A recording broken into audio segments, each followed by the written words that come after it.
This is a fake game for Game Boy Advance. Some of you may know I design and make my own VHS boxes, but long before I was doing that, I've been hunting for a particular game for Game Boy Advance that was canceled and never released. And right now, I'm working to make the game box art for it that would have been.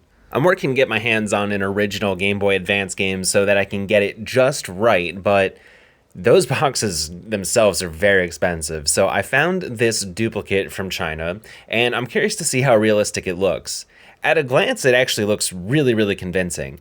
I know a real game should have a serial number kind of indented into it. Honestly, I think that's pretty easy to fake. But other than that, the cartridge looks immaculate. I didn't open it up to take a look at the PCB, but at a quick glance, I wouldn't have any reason to suspect that it's not authentic.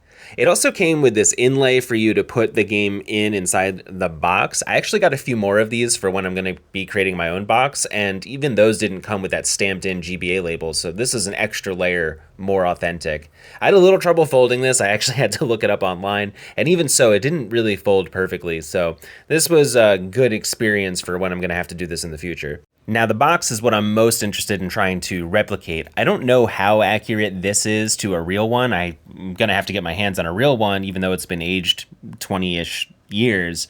But this feels pretty authentic. I don't remember if the original boxes would have been as shiny, but it looks really good.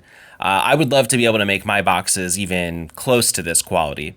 Unfortunately, the reality of the situation is I have not yet been able to find a way to print on a cardboard quite this thick. This is exactly the same thickness I would like to use for my VHS tapes, but this is thicker than what can be run through a laser printer as far as I'm aware.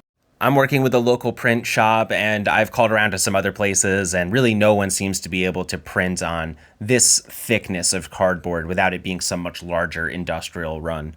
This still gave me a lot of good information. I think I have everything I need to start making my own box, at least to the best of what I'm going to be able to do, unless I figure something else out. But I would love to get my hands on a real game so that I can compare and make sure. I'm also uniquely interested in seeing what the Nintendo seal of quality looks like on a real game versus this one. It looked pretty good, but it's hard to confirm without having it in hand.